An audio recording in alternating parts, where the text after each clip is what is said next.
Hai, salutare tuturor! Astăzi suntem pe Balcan Drive Zone, primul meu daily vlog. Deci, din câte se observă, am aici un Mercedes S-Class ca lui Gami din Five Gas. Five Gang. Așa.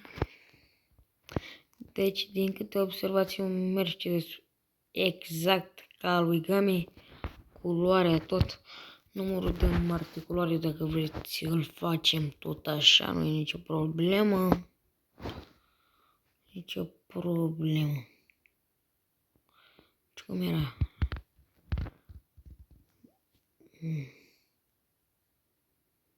Și nu mai știu. B, București. B. 600. Mă, stai. Bă, frate, nu știu cum se mai numește numărul de înmatriculare a lui Gami. Băgăm alt număr. Băgăm numărul lui Zbâr. Bă, frate, ce trebuie?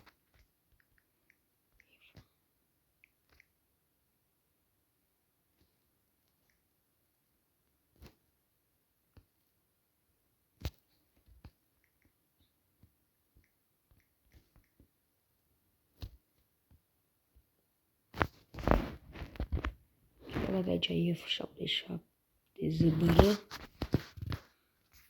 Dacă vreți schimbăm și culoarea.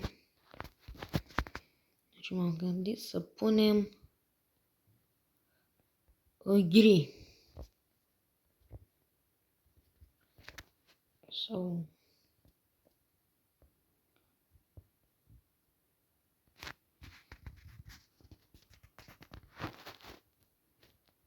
marat.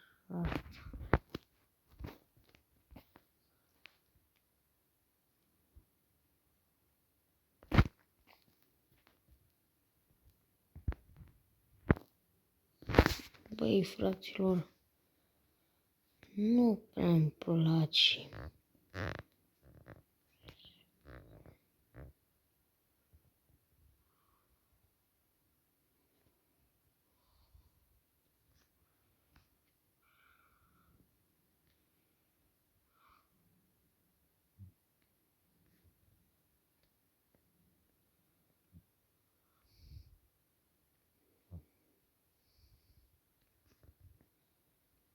Îl lăsăm așa.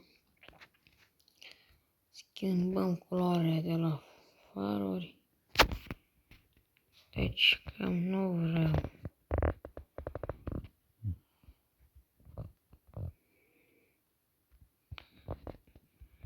Eu zic că așa să mă închei. Nu mă deranjează colant. Frantele le vreau negre. Aici trebuie să dau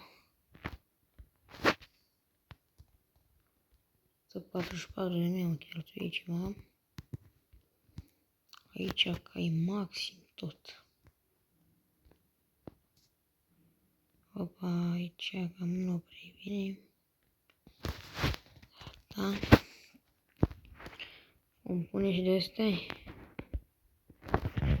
Ia gândiți-vă. Până și de astea nu e problemă. Băgăm aici pe suspensie. Ce aș ziceți dacă o vom face așa? Bă, frate, prea ciudat.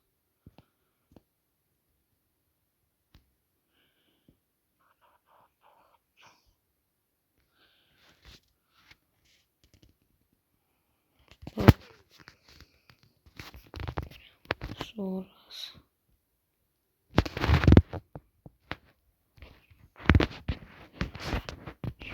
Gata. Băgăm aici. Aici.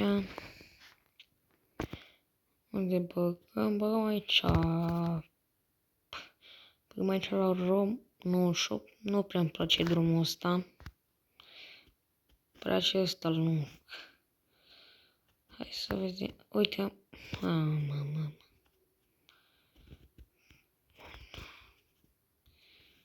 Nu prea găsesc.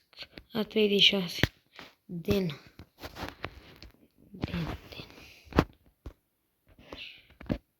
Bam.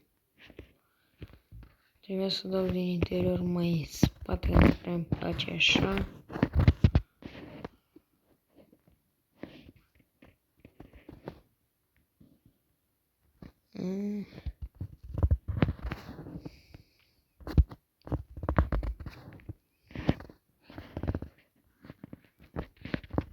Oh.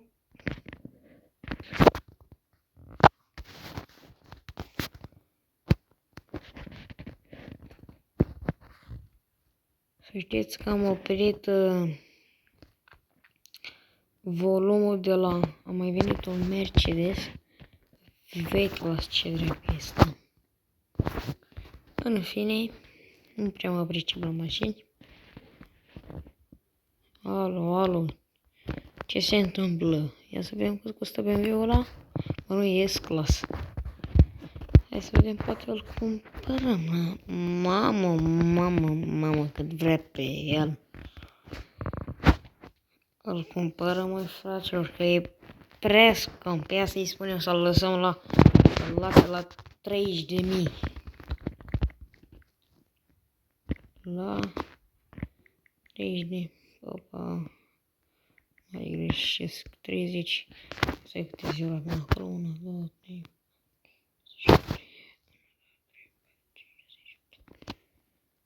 Lasă la 30.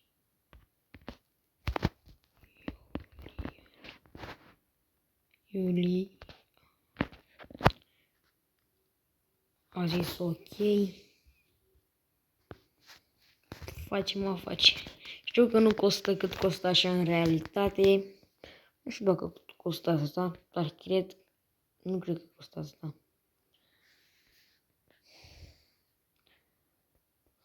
Mai fraților, hai să o cumpărăm, nu avem ce să facem. I-am promis la băiați că o cumpărăm. Nu avem ce să facem.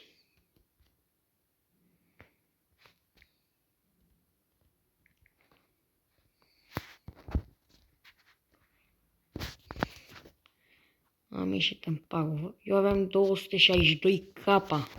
Și cred că te cam acum.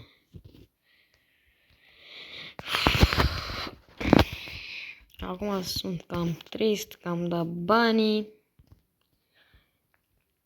Trebuia să iau acolo în contul meu. Dar n-a fost să fie. Deci asta prinde undeva la 320, dacă nu mă înșel. Hai să vedem. Nu. Păi eu cred că prinde 320. Sau dacă nu mai mult. Mai mult prinde. 150. Mamă. 360 prinde. Eu ultima dată am mai intrat pe Balkan Revizone undeva acum o săptămână și am zis în seara asta hai să intrăm aici să facem un daily vlog. Ăsta e primul daily vlog. Eu fac YouTube. Mamă, praf. Dacă eram în realitate, unul era pe plafon, unul în motor, ce viteză 360 la oră. Eu am pus frână un pic, s-a observat pe filmare. Cum v-am spus, eu mai fac YouTube. Nu vreau să vă spun mai multe explicații în daily vlogul ăsta, o să vă spun în daily vlogul următor. Vom face încheiere. Păi, fraților, dacă v-a plăcut, puneți like, Să strângem măcar 5 like-uri, nu avem niciun abonat. O să deschid chiar acum un canal de YouTube. Îl vom posta. Dacă vreți să strângem 5 like-uri, nu vă oblig. Dacă vreți să strângem, asta e, dacă nu, nu. Eu v-am pupat.